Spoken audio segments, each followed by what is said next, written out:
Hello friends, GK गुरुजी अड्डा के YouTube platform पे मैं शैलेश आप सभी का हार्दिक स्वागत करता हूं। प्यारे साथियों, जैसे कि आप सभी को पता होगा सीटेट का एग्ज़ाम आपका जुलाई में होगा। उसी को ध्यान में रखते हुए लगातार आपकी एनसीईआरटी की क्लासेस चलाई जा रही थी। बीच में कुछ व्यवधान हो गया था।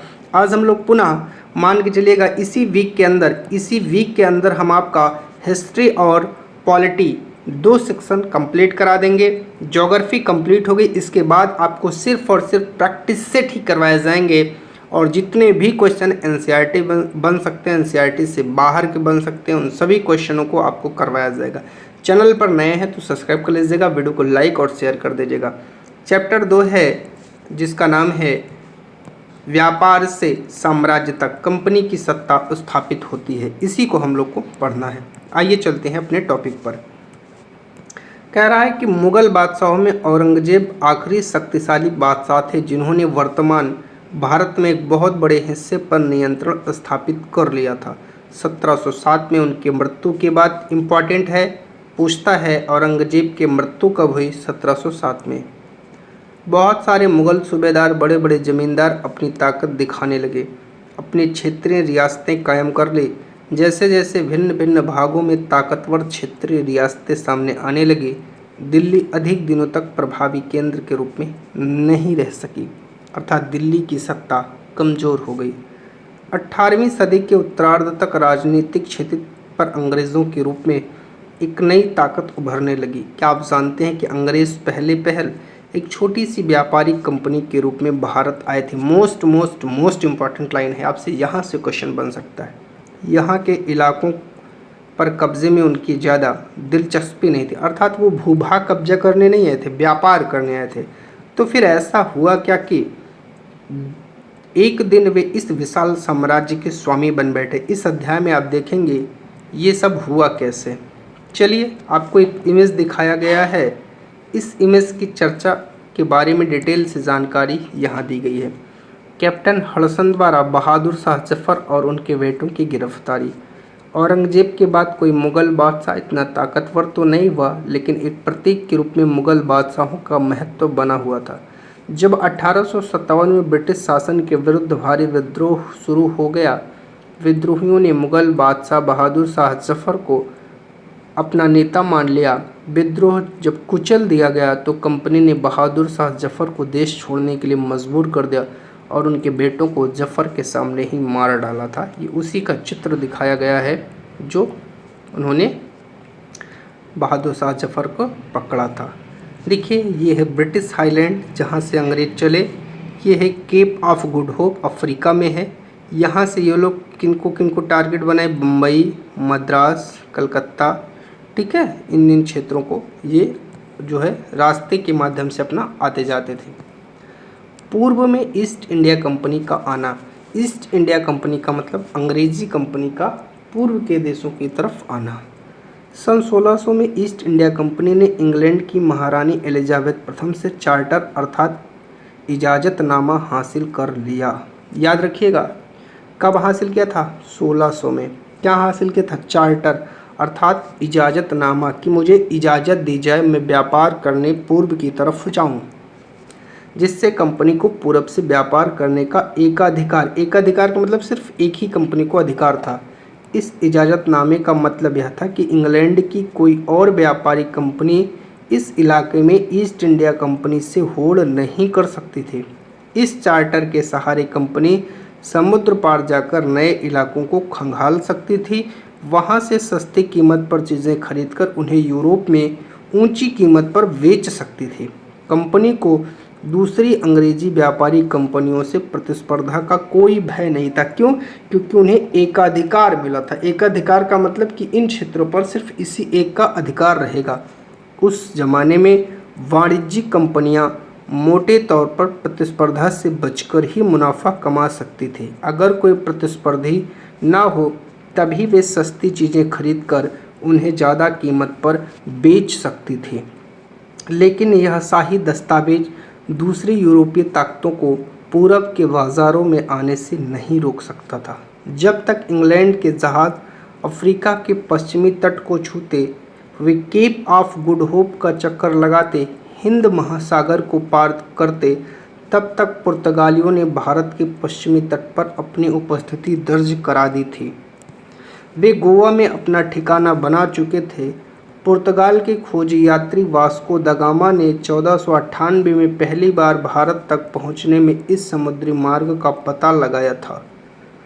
बहुत लोग कहते हैं भारत की खोज क्या था। देखिए एनसीईआरटी साफ साफ कहती भारत तो था ही भैया, भारत की खोज कहाँ से करेगा वो।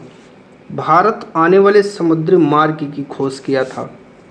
17वीं शताब्दी की शुरुआत तक डच भी हिंद महासागर में व्यापार की संभावनाएं तलाशने लगे और कुछ ही समय बाद फ्रांसीसी व्यापारी भी सामने आ गए। एक वाणिज्यिक शब्द लिखा है, एक ऐसा व्यापारिक उद्यम जिसमें चीज़ों को सस्ती कीमत पर खरीदकर ज़्यादा कीमत पर बेचकर मुख्य रूप से व्यापार के जरिए मुनाफा कमाया जाए, उसे ही वाणिज्यिक कहते हैं। तो जहाँ कहीं भी वाणिज्यिक शब्द आएगा आपके दिमाग में ये चीज़ आनी चाहिए कि वहाँ चीज़ों को सस्ते दामों में खरीदकर महंगे दामों में बेच करके मुनाफा कमाने को ही वाणिज्यिक कहा जाता है। अगला कह रहा है, समस्या यह थी कि सारी कंपनियां एक जैसी चीज़ें ही खरीदना चाहती थी। यूरोप के बाज़ारों में भारत के बने बारीक सूती कपड़े, रेशम की ज़बरदस्त मांग थी। इसके अलावा काली मिर्च, लौंग, इलायची और दालचीनी की भी ज़बरदस्त मांग थी। यूरोपीय कंपनियों के बीच बढ़ती प्रतिस्पर्धा से भारतीय बाज़ारों में इन चीज़ों की कीमतें बढ़ने लगी। भाई डच ने कहा हम 5 में खरीदेंगे, पुर्तगाली ने कहा हम 50 में खरीदेंगे, फ्रांसीसी ने कहा हम 100 में खरीदेंगे। तो आपस में इनमें प्रतिस्पर्धा बढ़ने लगी और उनसे मिलने वाला मुनाफा अब गिरने लगा। अब इन व्यापारिक कंपनियों के फलने फूलने का यही एक रास्ता था कि वे अपनी प्रतिस्पर्धा कंपनियों को ख़त्म कर दें। अर्थात ये इनको युद्ध करके भगा दे, ये या तो ये इनको युद्ध करके भगा दे, आपस में लड़े, जिसके पास ज़्यादा शक्ति हो वही राज करे। लिहाजा बाज़ारों पर कब्जे की इस होड़ ने व्यापारिक कंपनियों के बीच लड़ाइयों की शुरुआत कर दी। अब जाहिर सी बात है, जब व्यापारिक होड़ रहेगा, व्यापारिक होड़ है तो आगे रास्ता ही क्या है, लड़ाई करना ही एक रास्ता बचा है, अपनी प्रतिस्पर्धा को स्थापित करना। 17वीं और 18वीं सदी में जब भी मौका मिलता कोई एक सी कंपनी किसी दूसरी कंपनी के जहाज़ को डुबा देती, रास्ते में रुकावटें खड़ी कर देती, माल से लदे जहाज़ों को आगे बढ़ने से रोक देती, लूट लेती और यह व्यापार हथियारों की मदद से चल रहा था। व्यापारिक चौकियों को किलेबंदी के जरिए सुरक्षित रखा जाता था। अपनी बस्तियों को किलेबंद करने, व्यापार में मुनाफा कमाने की इन कोशिशों के कारण स्थानीय शासकों से भी टकराव होने लगे। इस प्रकार व्यापार और राजनीति एक दूसरे से अलग रखना कंपनी के लिए मुश्किल होता जा रहा था। आइए देखें ये कैसे शुरू हुआ। चलिए, एक शब्द यहाँ लिखा है फरमान। याद रखिएगा, फरमान का मतलब होता है एक शाही आदेश या राजा का आदेश। ईस्ट इंडिया कंपनी बंगाल में व्यापार शुरू करती है। बंगाल को ही व्यापार शुरू करने के लिए क्यों चुना ईस्ट इंडिया कंपनी, अभी यहाँ आपको समझ में आएगा। पहली बार इंग्लिश फैक्ट्री 1651 में हुगली नदी के किनारे शुरू हुई। देखिए एनसीईआरटी जो लिख रही है यही आपको याद रखना है, पूछता है पहली इंग्लिश फैक्ट्री कहाँ स्थापित हुई। हुगली नदी के किनारे 1651 में स्थापित हुई। कंपनी के व्यापारी यहाँ से अपना काम चलाते थे। इन व्यापारियों को उस ज़माने में फैक्टर कहा जाता था। तो व्यापारियों को क्या कहा जाता था, फैक्टर। इस फैक्ट्री में वेयर हाउस था। वेयर हाउस एक ऐसी जगह है जहाँ निर्यात होने वाली चीज़ों को जमा करके रखा जाता था। जैसे आज आपके घर में गोडाउन होता है कि आप गेहूँ, चावल, दाल उसमें भर करके रख देते, वैसे वहाँ वेयर हाउस था जिसमें वो अपनी चीज़ों को रखते थे। यहीं पर उनके दफ्तर भी होते थे जिन कंपनी के अफसर बैठते थे। जैसे जो दफ्तर होता था उसमें कंपनी के अफसर बैठते थे। जैसे जैसे व्यापार फैला, कंपनी ने सौदागरों और व्यापारियों को फैक्ट्री के आसपास आकर बसने के लिए प्रेरित किया। जो कंपनी है उसने सौदागरों को बुलाया, व्यापारियों को बुलाया और कहा कि आप हमारे फैक्ट्री के आसपास आइए, रहिए। 1696 तक कंपनी ने इस आबादी के चारों तरफ एक किला बनाने का काम शुरू कर दिया। जैसे इतनी दूर में कंपनी है, अब वो इसको किला बना करके घेरने का प्रयास करना शुरू कर दिया। 2 साल बाद उसने मुग़ल अफसरों को रिश्वत देकर 3 गांव की ज़मींदारी भी खरीद ली। मतलब अब रिश्वत दिया और 3 के 3 गांव खरीद लिया, जिसमें एक गांव था कालिकाता जो बाद में कलकत्ता बना। अब इसे कोलकाता कहा जाता है। कंपनी ने मुगल सम्राट औरंगजेब को इस बात के लिए तैयार कर लिया कि वह कंपनी को बिना शुल्क चुकाए व्यापार करने का फरमान जारी कर दें। अर्थात उसने मुगल बादशाह औरंगजेब से कहा कि आप बिना हमसे कोई पैसा लिए एक फरमान जारी कर दीजिए, एक आदेश जारी कर दीजिए कि हम निःशुल्क व्यापार करें। आगे देखते हैं क्या होता है। कंपनी ज़्यादा से ज़्यादा रियायतें हासिल करने और पहले से मौजूद अधिकारों का ज़्यादा से ज़्यादा फ़ायदा उठाने लगी थी। उदाहरण के लिए औरंगजेब के फरमान से केवल कंपनी को शुल्क मुक्त व्यापार का अधिकार मिला था। कंपनी के जो अफसर निजी तौर पर व्यापार चलाते थे उन्हें यह छूट नहीं थी, लेकिन उन्होंने भी शुल्क चुकाने से इनकार कर दिया। इससे बंगाल में राजस्व वसूली बहुत कम हो गई। अर्थात कंपनी को तो दे दिया गया कि अब कंपनी में जैसे मान लीजिए 50 अफसर काम कर रहे थे, इसमें से 45 अफसर खुद का भी व्यापार करते थे, तो उनको छूट नहीं दिया गया। लेकिन बाद में उन्होंने कहा हम भी आपको टैक्स नहीं देंगे। तो ऐसे में भला बंगाल के नवाब मुर्शिद कुली खान का विरोध क्यों ना करते? तो जाहिर सी बात है, जब आप टैक्स नहीं देंगे तो बंगाल का जो नवाब है, बंगाल की अर्थव्यवस्था चौपट होगी, तो जाहिर सी बात है वो विद्रोह करेगा। ठीक है, आपको एक इमेज दिखाया गया है। ये इमेज कहाँ का है? मद्रास के जहाज़ों से सामान लाते स्थानीय नौकाएं विलियम सिम्पसन द्वारा बनाया गया ये चित्र है। उस समय का ये तटवर्ती इलाका है। चलिए, अब व्यापार से युद्ध तक अंग्रेज कैसे पहुँचे, ये है रॉबर्ट क्लाइव, जिसके बारे में पूछते हैं। अंग्रेज़ों को मजबूत बनाने वाला ये एक योद्धा जो बहुत ज़्यादा कह सकते हैं इतना माइंड का शार्प व्यक्ति था कि जिसने अंग्रेजी सत्ता को भारत में जमा दिया, कह सकते हैं। व्यापार करते करते युद्ध पर कैसे आ गए अंग्रेज, आइए देखते हैं। 18वीं सदी की शुरुआत में कंपनी और बंगाल के नवाबों का टकराव काफ़ी बढ़ गया। औरंगजेब की मृत्यु के बाद बंगाल के नवाब अपनी ताकत दिखाने लगे। उस समय दूसरी क्षेत्रीय ताकतों की स्थिति भी ऐसी ही थी। मुर्शिद कुली खान के बाद अली वर्दी खान और उसके बाद सिराजुद्दौला बंगाल के नवाब बने। ये सभी शक्तिशाली शासक थे। उन्होंने कंपनी को रियायतें देने से मना कर दिया। इन्होंने कहा कि भैया अगर आप बंगाल में हैं हम आपको रियायत नहीं देंगे, आप हमको टैक्स दीजिए और आप व्यापार करिए। व्यापार का अधिकार देने के बदले कंपनी से नजराने मांगे, उसे सिक्के ढालने का अधिकार नहीं दिया, किलेबंदी को बढ़ाने से रोक दिया। कंपनी पर धोखाधड़ी का आरोप लगाते हुए उन्हें दलील दी कि उसकी वजह से बंगाल सरकार की राजस्व वसूली कम होती जा रही है और नवाबों की ताकत कमज़ोर पड़ रही है। कंपनी टैक्स चुकाने को तैयार नहीं थी। उसके अफसरों ने अपमानजनक चिट्ठियां लिखी और नवाबों व उनके अधिकारियों को अपमानित करने का प्रयास किया। अब जाहिर सी बात है, जब आप जिसके थाली में खाएंगे उसी में छेद करेंगे, उसी को हड़काएंगे, तो युद्ध तो होगा ही होगा। एक शब्द मिला है यहाँ, कठपुतली। पहले इसको समझ लेते हैं। यह एक खिलौना होता था जिसे आप धागों के सहारे अपने हिसाब से नचाते थे। जो व्यक्ति किसी और के इशारों पर चलता था उससे भी मजाक उड़ाने के लिए अक्सर कठपुतली कहा जाता था। कठपुतली का मतलब होता है दूसरे के इशारों पर नाचने वाला व्यक्ति। शांत, बहुत ही सही तरीके से इसको कह सकते हैं। कंपनी का कहना था कि स्थानीय अधिकारियों की बेतुकी मांगों से कंपनी का व्यापार तबाह हो रहा है। व्यापार तभी फल फूल सकता है जब सरकार शुल्क हटा ले।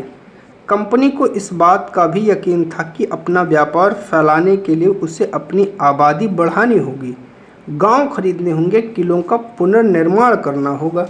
ये टकराव दिनों दिन गंभीर होते गए। अंततः इन टकरावों की परिणति प्लासी के प्रसिद्ध युद्ध के रूप में हुई कि अर्थात ज़्यादा दिन तक जब धीरे धीरे टुक टुक टुक टुक होगा तो एक दिन ऐसा आएगा कि विद्रोह होगा ही होगा। प्लासी का युद्ध, एक शब्द यहाँ है, पहले जानते हैं। क्या आप जानते थे कि प्लासी का नाम किस तरह पड़ा? दरअसल असली नाम पलासी है। ये कई बार एग्ज़ाम में पूछा गया है, सीटेट में पूछा गया, याद रखिएगा।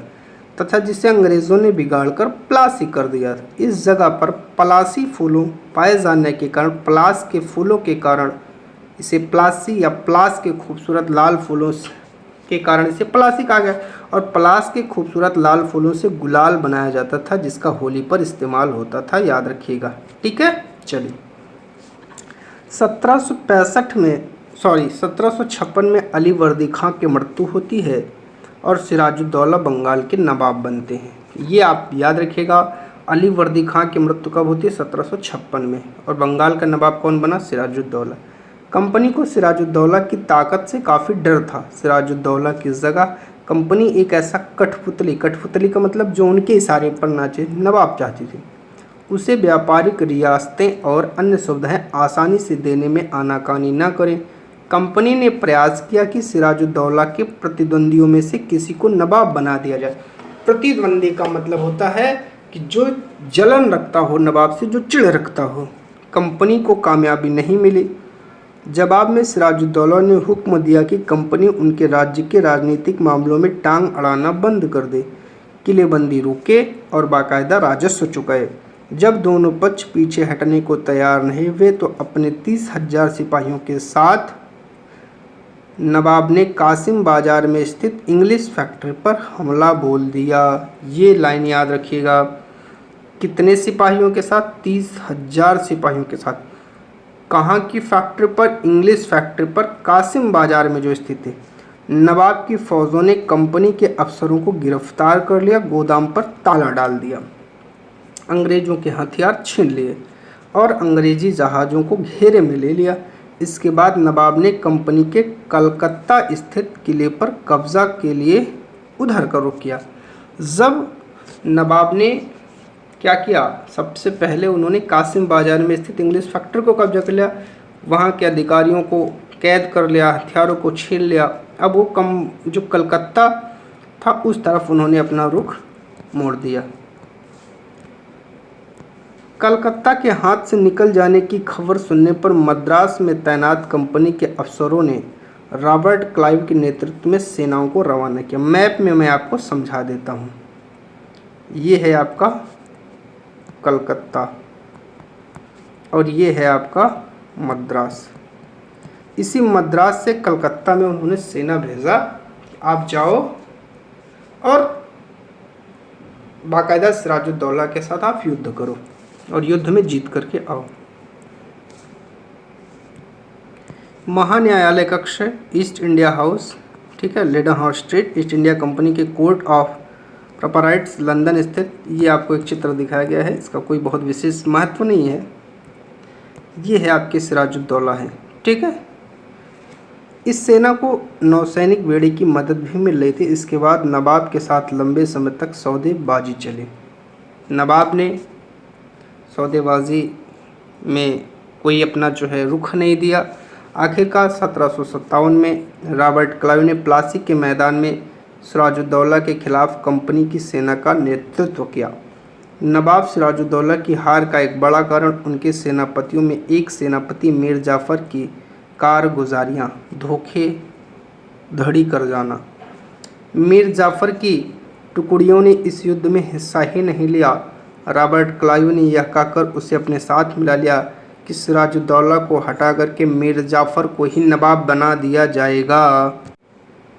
चलिए आगे चलते हैं और देखते हैं आगे क्या है। ये एक संपन्नता का आश्वासन दिया गया है। थोड़ा सा इसके बारे में अगर चर्चा करना चाहो तो मैं आपको बता देता हूँ। इंग्लैंड के लोग ईस्ट इंडिया कंपनी की शासकीय महत्वाकांक्षाओं को संदेश और अविश्वास से देखते हैं। प्लासी की लड़ाई के बाद रॉबर्ट क्लाइव ने अंग्रेज सम्राट के एक मुख्य विदेश मंत्री विलियम पिट को 7 जनवरी 1759 को कलकत्ते से यह चिट्ठी भेजी थी। लेकिन इतनी विशाल सत्ता एक वाणिज्यिक कंपनी के लिए बहुत बड़ी बात होगी। मैं खुद यह सोचकर अभिभूत हूँ कि इन समृद्ध रियासतों पर पूरा कब्जा हासिल करने में कोई परेशानी नहीं आएगी। अब मैं यह फैसला आप पर छोड़ता हूँ कि क्या सालाना 20 लाख स्टर्लिंग की आमदनी और 3 प्रांतों पर कब्जा है, कोई ऐसी चीज़ जिस पर इतना शोर मचाना उचित हो। ये अपना जो एक था, इससे कोई बहुत ज़्यादा मतलब नहीं है। आगे चलते हैं। कह रहा है प्लासी की जंग इसीलिए महत्वपूर्ण मानी जाती क्योंकि भारत में यह कंपनी की पहली बड़ी जीत थी। है तो धोखे की जीत, उससे कोई मतलब नहीं, लेकिन कंपनी जीती तो। प्लासी की जंग के बाद सिराजुद्दौला को मार दिया गया, मीर जाफ़र को नवाब बनाया गया। कंपनी अभी भी शासन की जिम्मेदारी संभालने को तैयार नहीं थी। उसका मूल्य उद्देश्य तो व्यापार फैलाना था। अगर यह काम स्थानीय शासकों की मदद से बिना लड़े हो जाए तो कितना बढ़िया। किसी राज्य को सीधे अपने कब्जे में लेने की ज़रूरत ही क्या है। जल्दी ही कंपनी को एहसास होने लगा कि यह रास्ता भी आसान नहीं है। कठपुतली नवाब भी हमेशा कंपनी के इशारे पर नहीं चलते थे। आखिरकार उन्हें भी तो अपनी प्रजा की नज़र में सम्मान और संप्रभुता का दिखावा करना पड़ता था। तो फिर कंपनी क्या करती। जब मीर जाफ़र ने कंपनी का विरोध किया तो कंपनी ने उसे हटा करके मीर कासिम को नवाब बना दिया। जब मीर कासिम परेशान करने लगा तो बक्सर की लड़ाई 1764 में उसको भी हराना पड़ा। अर्थात बक्सर का युद्ध कब होता है, 1764 में होता है। आपके लिए ये लाइन बहुत इंपॉर्टेंट है। उसे बंगाल से बाहर कर दिया गया और मीर जाफ़र को दोबारा नवाब बनाया गया। अब नवाब को हर महीने 5 लाख रुपए कंपनी को चुकाने थे। कंपनी ने नवाब से कहा, भैया आप मुझे हर महीने, सोचिए कितनी बड़ी रकम थी उस समय, 5 लाख रुपए दीजिए। कंपनी अपने सैनिक खर्चों से निपटने, व्यापारिक ज़रूरतों, अन्य खर्चों को पूरा करने के लिए पैसा चाहती थी। कंपनी और ज़्यादा इलाके तथा ज़्यादा कमाई चाहती थी। 1765 में जब मीर जाफ़र की मृत्यु हुई तब कंपनी के इरादे बदल चुके थे। कठपुतली नवाबों के साथ अपने खराब अनुभवों को देखते हुए क्लाइव ने ऐलान किया कि हमें खुद ही नवाब बनना पड़ेगा। अब ये आपसे पूछता है कि ये कथन किसका है कि हमें खुद ही नवाब बनना पड़ेगा, तो क्लाइव का है। ठीक है। आखिरकार 1765 में मुगल सम्राट ने कंपनी को ही बंगाल प्रांत का दीवान नियुक्त कर दिया। कब? 1765 में मुगल सम्राट ने बंगाल प्रांत का दीवान कंपनी को बना दिया। दीवानी मिलने के कारण कंपनी को बंगाल के विशाल राजस्व संसाधनों पर नियंत्रण मिल गया। इस तरह कंपनी की एक पुरानी समस्या का हल हो गया। 18वीं सदी की शुरुआत से ही भारत के साथ उसका व्यापार बढ़ता जा रहा था, लेकिन उसे भारत में ज़्यादातर चीज़ें ब्रिटेन से लाए गए सोने चांदी के बदले खरीदनी पड़ती थी। इसकी वजह यह थी कि उस समय ब्रिटेन के पास भारत में बेचने के लिए कोई चीज़ नहीं थी। प्लासी की जंग के बाद ब्रिटेन से सोने की निकासी कम होने लगी। बंगाल की दीवानी मिलने के बाद तो ब्रिटेन से सोना लाने की जरूरत थी वो पड़ी ही नहीं। अब भारत से होने वाले आमदनी के सहारे कंपनी अपने खर्चे चला सकती थी। इस कमाई से कंपनी भारत में सूती और रेशमी कपड़ा खरीद सकती थी, अपनी फौजों को संभाल सकती थी और कलकत्ते में किलों और दफ्तरों के निर्माण की लागत भी उसी खर्चे से उठा सकती थी। कंपनी के अफसर नवाब बन बैठे। नवाब बनने का तात्पर्य क्या है? इसका एक मतलब तो यह था कि कंपनी के पास अब सत्ता और ताकत थी, लेकिन इसके कुछ और फायदे भी थे। कंपनी का हर कर्मचारी नवाबों की तरह जीने का ख्वाब देखने लगा कि मैं यहाँ से रिटायर होकर के जाऊँ तो बहुत आलीशान ज़िंदगी ब्रिटेन में जीऊँ। प्लासी के युद्ध के बाद बंगाल के असली नवाबों को इस बात के लिए बाध्य कर दिया गया कि वे कंपनी के अफसरों को निजी तोहफे के तौर पर ज़मीन और बहुत सारा पैसा दें। जो बंगाल के नवाब थे उनसे कहा गया, आप कंपनी के जो अफसर हैं उनको तोहफा दीजिए, ज़मीन दीजिए। खुद रॉबर्ट क्लाइव ने ही भारत में बेहिसाब दौलत जमा कर ली थी। 1743 में जब इंग्लैंड से मद्रास चेन्नई आया था तो उसकी उम्र 18 साल थी। इंग्लैंड से मद्रास कब आया था? 1743 में, याद रखिएगा। ठीक है। और उम्र 18 वर्ष थी, ये भी पूछता है। और 1767 में जब वह 2 बार गवर्नर बनने के बाद हमेशा के लिए भारत से रवाना हुआ तो उसकी दौलत 401,102 पाउंड के बराबर थी। दिलचस्प बात यह है कि गवर्नर के अपने दूसरे कार्यकाल में उसे कंपनी के भीतर फैले भ्रष्टाचार को खत्म करने का काम सौंपा गया, लेकिन 1772 में ब्रिटिश संसद में उसे खुद भ्रष्टाचार के आरोपों पर अपनी सफाई देनी पड़ी। सोचिए, सरकार को उसकी अकूत संपत्ति के स्रोत संदेहपद लगने लगे। उसे भ्रष्टाचार आरोपों से तो बरी कर दिया गया, लेकिन 1774 में उसने आत्महत्या कर ली। सोचिए कितना पैसा कमाया था। कंपनी के सभी अफसर क्लाइव की तरह दौलत इकट्ठा नहीं कर पाए। बहुत सारी बीमारियों और लड़ाइयों के कारण कम उम्र में ही मौतों का निमाला बन गए। इसके अलावा उन सभी को भ्रष्ट और बेईमान मानना भी सही नहीं होगा। उनमें से बहुत सारे अफसर साधारण परिवारों से आए थे।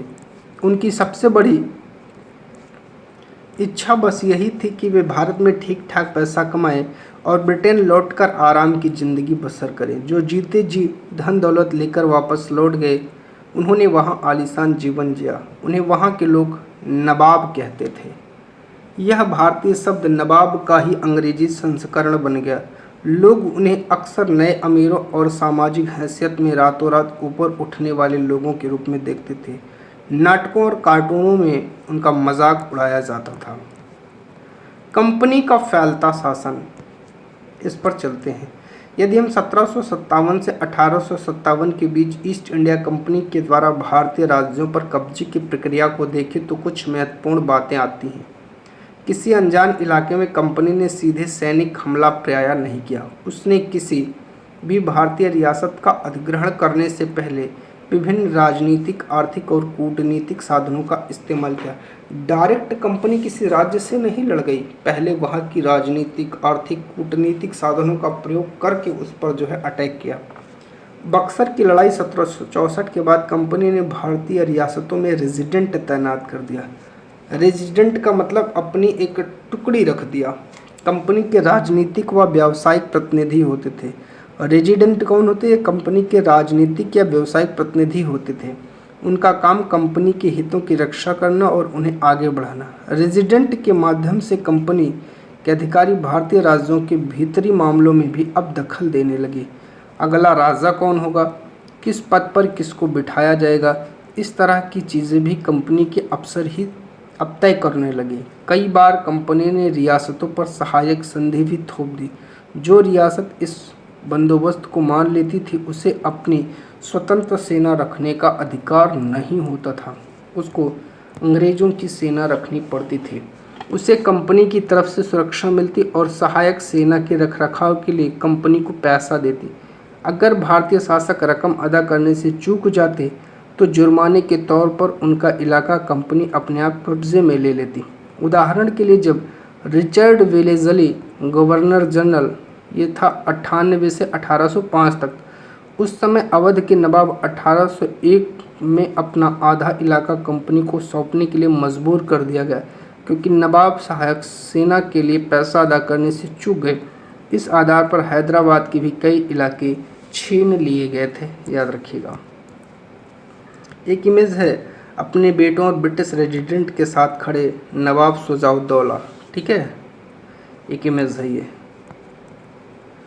एक शब्द है रेजिडेंट की ताकत क्या होती थी? निषेधाज्ञा और अधीनस्थता।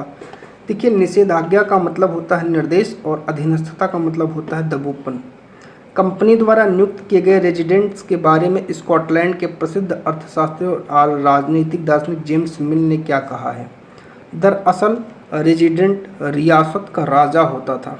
हम उसे अहस्तक्षेप की मनचाहे निषेधाज्ञा के तहत काम करने की छूट देते हैं। जब तक स्थानीय राजा पूरी तरह अधीनस्थ रहता और रेजिडेंट यानी ब्रिटिश सरकार के माफिक काम करता तो चीज़ें आराम से चलती। शासन के कामों में रेजिडेंट की दखलंदाजी के बिना सब कुछ चल जाता। जब भी कुछ अलग तरह का घटता है तब भी राजा को कोई ऐसा रास्ता अपनाता है जिसे ब्रिटिश सरकार गलत मानती है, तो टकराव और उथल पुथल पैदा हो जाती है। आगे है टीपू सुल्तान शेर ए मैसूर। जब कंपनी अपने राजनीतिक और आर्थिक हितों पर खतरा दिखाई दिया तो कंपनी ने प्रत्यक्ष सैनिक टकराव का भी रास्ता अपनाया। जहां उसको लगता था कि अब समस्या है, वहां वो प्रत्यक्ष सेना लेकर के लड़ जाती थी। दक्षिण भारत के राज्य मैसूर के उदाहरण इस बात को बहुत आसानी से बताते हैं। हैदर अली, जिसका शासन 1761 से लेकर के 1782, और उसके विख्यात पुत्र टीपू सुल्तान का शासन 1782 से 99 जैसे शक्तिशाली शासकों के नेतृत्व में मैसूर काफ़ी ताकतवर हो चुका था। मालाबार तट पर होने वाला व्यापार मैसूर रियासत के नियंत्रण में था, जहां कंपनी काली मिर्च और इलायची खरीदती। 1785 में टीपू सुल्तान ने अपने रियासत में पड़ने वाली बंदरगाहों से चंदन की लकड़ी, काली मिर्च और इलायची का निर्यात रोक दिया। टीपू सुल्तान ने स्थानीय सौदागरों को भी कंपनी के साथ कारोबार करने से रोक दिया। टीपू सुल्तान ने भारत में रहने वाले फ्रांसीसी व्यापारियों से घनिष्ठ संबंध विकसित किए और उनकी मदद से सेना का आधुनिकीकरण किया। तो सेना का आधुनिकीकरण किसकी मदद से किया था? फ्रांस के शासकों की मदद से किया था। टीपू सुल्तान के बेटों को बंधक के रूप में कॉर्नवालिस के सामने पेश किया गया। ये आपको एक चित्र दिखाया गया है, ठीक है। चलिए, कंपनी की फौजों को हैदर अली और टीपू सुल्तान ने कई बार युद्ध में हराया, लेकिन 1792 में मराठों, हैदराबाद के निज़ाम कंपनी की संयुक्त फौजों के हमले के बाद टीपू सुल्तान को अंग्रेज़ों से संधि करनी पड़ी। इस संधि के तहत उनके 2 बेटों को अंग्रेज़ों ने बंधक के रूप में अपने पास रख लिया। ब्रिटिश चित्रकारों को ये दृश्य आपको दिखाया गया है। आगे चलते हैं। सुल्तान के इन कदमों में इन कदमों से अंग्रेज़ आग बबूला हो गए। उन्हें हैदर अली और टीपू सुल्तान बहुत महत्वाकांक्षी, घमंडी और ख़तरनाक दिखाई देते थे। अंग्रेज़ों को लगता था कि ऐसे राजाओं को नियंत्रित करना और कुचलना जरूरी है। फलस्वरूप मैसूर के साथ अंग्रेज़ों की 4 बार जंग हुई। 1767 से 69, 80 से 84, 90 से 92 और 99। श्रीरंगपट्टम की आखिरी जंग में कंपनी को सफलता मिली। राजधानी की रक्षा करते हुए टीपू सुल्तान मारे गए और मैसूर का राजकार पुराने वडियार वंश के हाथों में सौंप दिया गया। इसके साथ ही मैसूर पर भी सहायक संधि थोप दी गई। अर्थात यहाँ से आपके लिए सबसे ज़्यादा इम्पॉर्टेंट 5 पॉइंट है कि अंग्रेज मैसूर 4 युद्ध होते हैं। वो चारों कौन कौन से थे? पहला था 1767 से 69, 80 से 84, 90 से 92 और 1799। 99 में आखिरी युद्ध होता है, जिसमें श्रीरंगपट्टम जो मैसूर की राजधानी थी उसकी रक्षा करते हुए टीपू सुल्तान शहीद हो जाता है। ये टीपू की कहानी है, आप लोग इसको पढ़ लीजिएगा, ठीक है। चलिए आगे बात करते हैं मराठों से क्या होता है। 18वीं शताब्दी के आखिर में कंपनी मराठों की ताकत को काबू और ख़त्म करने के बारे में सोचने लगी। 1761 में पानीपत की तीसरी लड़ाई में हार के बाद दिल्ली से देश का शासन चलाने वाले मराठाओं का सपना चूर चूर हो गया। फिर से समझिएगा, 18वीं शताब्दी के आखिर में कंपनी मराठों की ताकत को भी काबू और ख़त्म करने के बारे में सोचने लगे। 1761 में पानीपत की तीसरी लड़ाई में हार के बाद दिल्ली से देश का शासन चलाने का मराठों का सपना चूर हो गया। मराठे सोचते थे कि हम दिल्ली में बैठेंगे और देश को चलाएंगे, लेकिन जब 61 में पानीपत का युद्ध होता है तो वो इस भूल जाते हैं। उन्हें कई राज्यों में बांट दिया गया। जो मराठा हैं, मराठों को कई राज्यों में बांट दिया गया। जैसे इन राज्यों की बागडोर सिंधिया, होलकर, गायकवाड़ और भोसले जैसे अलग अलग राजवंशों के हाथ में दे दी गई। एक राजवंश है सिंधिया, एक राजवंश है होलकर, एक राजवंश है गायकवाड़, एक राजवंश है भोसले, और इनको अलग अलग राज्य दे दिया गया, ठीक है। ये सारे सरदार एक पेशवा या सर्वोच्च मंत्री के अंतर्गत एक कन्फेडरेंसी राजमंडल के सदस्य थे। पेशवा इस राजमंडल का सैनिक और प्रशासकीय प्रमुख होता था और पुणे में रहता था। तो पेशवा कहाँ रहता था? पुणे में। महादजी सिंधिया और नाना फडणवीस 18वीं शताब्दी के 2 प्रसिद्ध मराठा योद्धा और राजनीतिज्ञ थे। एक के बाद एक युद्धों में कंपनी ने मराठों को घुटने टेकने पर मजबूर कर दिया। पहला युद्ध 1782 में सालबाई की संधि के साथ खत्म हुआ, जिसमें कोई पक्ष नहीं जीत पाया। दूसरा अंग्रेज मराठा युद्ध 1803 से 5 के कई मोर्चों पर लड़ा। इसका नतीजा यह हुआ कि उड़ीसा और यमुना तक के उत्तर में स्थित आगरा व दिल्ली सहित भूभाग अंग्रेज़ों के कब्जे में आ गए। 1817 से 19 के तीसरे अंग्रेज मराठा युद्ध में मराठों की ताकत को पूरी तरह कुचल दिया गया। पेशवा को पुणे से हटाकर कानपुर के बिठूर में पेंशन देकर के भेज दिया गया और विंध्य के दक्षिण में स्थित पूरे भूभाग पर अब कंपनी का राज्य हो गया। अब है सर्वोच्चता का दावा। उपरोक्त विवरण स्पष्ट है कि 19वीं सदी की शुरुआत में कंपनी क्षेत्र विस्तार की आक्रामक नीति पर चल रही थी। लॉर्ड हेस्टिंग 1813 से 1823 तक गवर्नर जनरल के नेतृत्व में सर्वोच्चता की एक नई नीति शुरू की। कंपनी का दावा था कि उसकी सत्ता सर्वोच्च इसलिए वह भारतीय राज्यों से ऊपर है। अपने हितों की रक्षा के लिए भारतीय रियासतों का अधिग्रहण करने या उनको अधिग्रहण करने की धमकी देने का अधिकार अपने पास मानते थे। यह सोच बाद में और अंग्रेजों की नीतियों के बारे में दिखाई देती है, लेकिन यह प्रक्रिया बेरोक टोक नहीं चली। उदाहरण के लिए जब अंग्रेजों ने कित्तूर, फिलहाल कर्नाटक में एक छोटे से राज्य को कब्जे में लेने का प्रयास किया तो रानी चेन्नम्मा ने हथियार उठा लिया और अंग्रेज़ों के खिलाफ आंदोलन छेड़ दिया। 1824 में उन्हें गिरफ्तार किया गया और 1829 में जेल में उनकी मृत्यु हो गई। चेन्नम्मा के बाद कित्तूर स्थित संगोली के एक गरीब चौकीदार रायन्ना ने यह प्रतिरोध जारी रखा। चौतरफा समर्थन और सहायता से उन्होंने बहुत सारे ब्रिटिश शिविरों और दस्तावेजों को नष्ट कर दिया। आखिरकार उन्हें भी अंग्रेजों ने पकड़कर 1830 में फांसी पर लटका दिया। प्रतिरोध के ऐसे कई दूसरे उदाहरण आपको इस किताब में देखने को मिलेंगे। 1830 के दशक में ईस्ट इंडिया कंपनी रूस के प्रभाव से डरी हुई थी। कंपनी को भय था कि कहीं रूस का प्रभाव एशिया में फैलकर उत्तर पश्चिम से भारत को अपनी चपेट में ना ले ले। इसी डर के चलते अंग्रेज अब उत्तर पश्चिम भारत पर अपना नियंत्रण स्थापित करना चाहते थे। उन्होंने 1838 से 1842 के बीच अफगानिस्तान के साथ एक लंबी लड़ाई लड़ी। वहां अप्रत्यक्ष कंपनी शासन स्थापित कर लिया। 1843 में सिंध पर भी कब्जा कर लिया और बाद में पंजाब की बारी थी। यहाँ महाराजा रणजीत सिंह ने कंपनी की दाल नहीं गलने दी। 1839 में उनकी मृत्यु के बाद रियासत के साथ 2 लंबी लड़ाइयाँ हुई। आखिरकार 1849 में अंग्रेज़ों ने पंजाब का भी अधिग्रहण कर लिया। तो 1843 में सिंध का, 1849 में पंजाब का अधिग्रहण कर लिया था। ठीक है, अब आगे चलते हैं। विलय की नीति। अधिग्रहण की आखिरी लहर 48 से 56 के बीच गवर्नर जनरल विले डलहौजी के शासनकाल में चली। जो अधिग्रहण करने की नीति है सबसे ज़्यादा कब चली? 1848 से लेकर के 1856 के बीच, जब उस समय गवर्नर जनरल डलहौजी बना। डलहौजी ने एक नई नीति अपनाई जिसे विलय की नीति नाम दिया गया। यह सिद्धांत इस तर्क पर आधारित था, अगर किसी शासक की मृत्यु हो जाती तो उसका कोई भी पुरुष वारिस नहीं है तो उसकी रियासत हड़प कर ली जाएगी, यानी कंपनी के भूभाग का हिस्सा वो बन जाएगा। इस सिद्धांत के आधार के बाद एक कई रियासतें,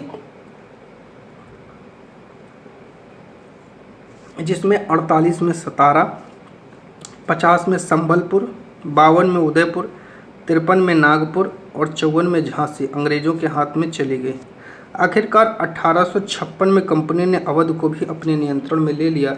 इस बार अंग्रेजों ने एक नया तर्क दिया। उन्होंने कहा कि वे अवध की जनता को नवाब के कुशासन से आज़ाद कराने के लिए कर्तव्य से बंधे हुए हैं, इसलिए वे अवध पर कब्जा करने को मजबूर हैं। अपने प्रिय नवाब को जिस तरह से गद्दी से हटाया गया उसे देखकर लोगों में गुस्सा भड़क उठा और अवध के लोग 1857 के विद्रोह में शामिल हो गए। आगे चलते हैं। ये आपको मैप दिखाया गया है, भारत के मैप। देखिए, जब 1797 में अंग्रेज इतने क्षेत्रों में शामिल थे और 1840 में देख रहे हो कितने बड़े क्षेत्रों में शामिल हो गए, और आगे चल कर के 1857 तक इनका क्षेत्र विस्तार कितना बड़ा हो गया था, ये देखिए। ठीक है, आगे चलते हैं। कुछ शब्द आए हैं, इनको देख लीजिए। काजी एक न्यायाधीश है। मुफ्ती मुस्लिम समुदाय का एक न्यायविद जो कानूनों की व्याख्या करता है। काजी इसी व्याख्या के आधार पर फैसले सुनाता है। महाभियोग जब इंग्लैंड के हाउस ऑफ कॉमन्स में किसी व्यक्ति के खिलाफ दुराचरण का आरोप लगाया जाता है तो उसे हाउस ऑफ लॉर्ड्स में उस व्यक्ति के खिलाफ मुकदमा चलता है, इसे महाभियोग कहते हैं। नए शासन की स्थापना। गवर्नर जनरल वॉरेन हेस्टिंग्स 1773 से 1785 बहुत सारे महत्वपूर्ण व्यक्तियों में से था। उन्होंने कंपनी की ताकत फैलाने में अहम भूमिका अदा की। वॉरेन हेस्टिंग के समय आते आते कंपनी न केवल बंगाल बल्कि बम्बई और मद्रास में भी सत्ता हासिल कर चुके थे। ब्रिटिश इलाके मोटे तौर पर प्रशासकीय इकाइयों में बटे थे जिन्हें प्रेसिडेंसी कहा जाता था। उस समय 3 प्रेसिडेंसी थी, बंगाल, मद्रास और बम्बई। हर एक का शासन गवर्नर के पास होता था, सबसे ऊपर गवर्नर जनरल होता था।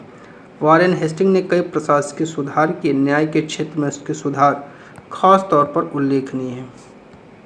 1772 में एक नई न्याय व्यवस्था स्थापित की। इस व्यवस्था में प्रावधान किया गया कि हर जिले में 2 अदालतें होंगी, फौजदारी अदालत और दीवानी अदालत। ठीक है, दीवानी अदालत के मुखिया यूरोपीय जिला कलेक्टर होते थे। मौलवी और हिंदू पंडित उनके लिए भारतीय कानूनों की व्याख्या करते थे। फौजदारी अदालतें अभी भी काजी और मुफ्ती के अंतर्गत ही चलती थी, लेकिन वे भी कलेक्टर की निगरानी में काम करते थे।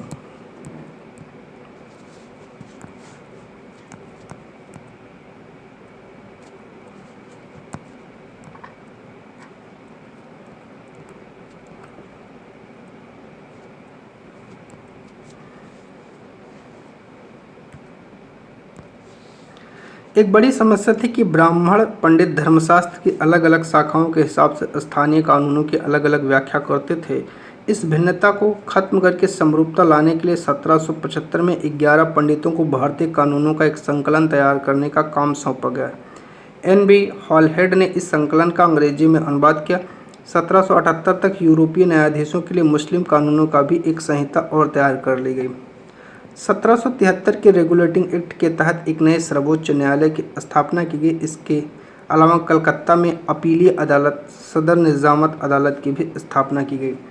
भारतीय जिले में कलेक्टर सबसे बड़ा ओहदा होता था। जैसा कि नाम से पता चलता है, मुख्य काम लगान और कर इकट्ठा करना तथा न्यायाधीशों, पुलिस अधिकारियों और दरोगाओं की सहायता से जिले में कानून व्यवस्था बनाए रखना होता था। उसका कार्यालय कलेक्ट्रेट सत्ता और संरक्षण का नया केंद्र बन गया, जिसने पुराने सत्ता केंद्रों को हंसी पर ढकेल दिया। ठीक है।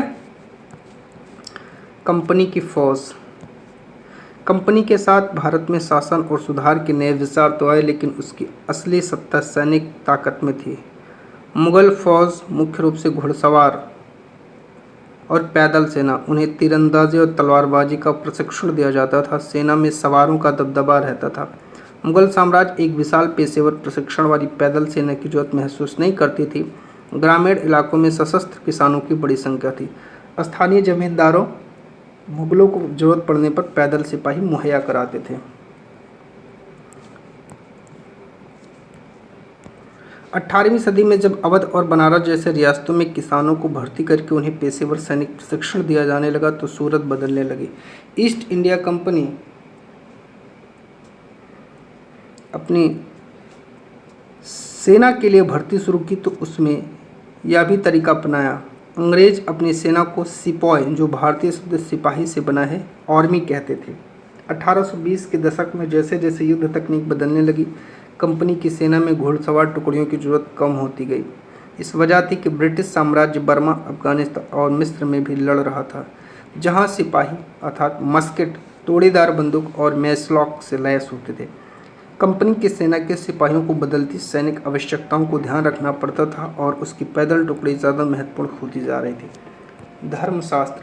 संस्कृत की ऐसी कृतियाँ जिनमें सामाजिक तौर पर आचरण के सिद्धांतों की व्याख्या की जाती, ये धर्मशास्त्र ईसा पूर्व 500 वर्ष से भी पहले लिखे गए। सवार का मतलब घुड़सवार, मस्कट का मतलब पैदल सिपाहियों द्वारा इस्तेमाल की जाने वाली भारी बंदूक, मैचलॉक शुरुआती दौर की बंदूक जिसमें बारूद को माचिस की चिंगारी दी जाती।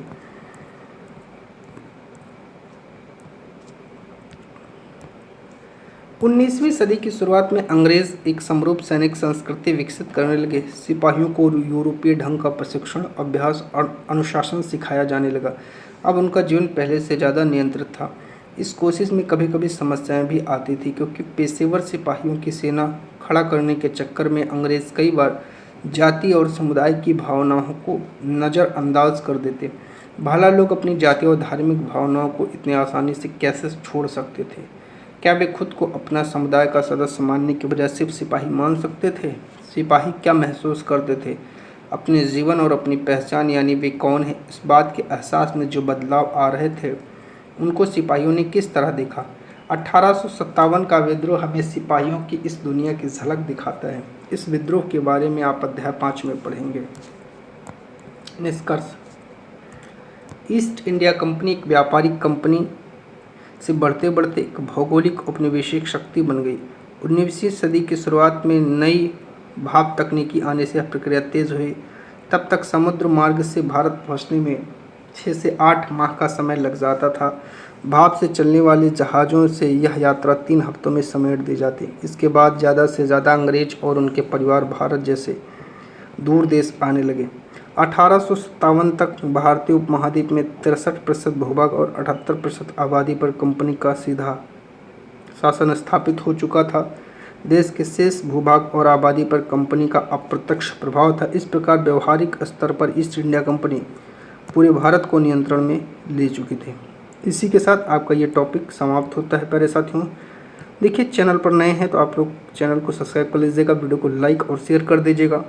ठीक है, हम आपको करंट एनसीईआरटी पढ़ा रहे हैं। ठीक है, अगर आपको किसी भी प्रकार की कोई भी समस्या होती है, किसी टॉपिक को कम समझ में आया हो, कोई टॉपिक और ज़्यादा आपको समझना हो, उस टॉपिक से रिलेटेड आप कमेंट कर दीजिए, हम उस टॉपिक को आपको एक्सप्लेन कर देंगे। तो आज के लिए बस इतना ही, मिलेंगे अगले वीडियो में। तब तक के लिए आप सभी का बहुत बहुत धन्यवाद।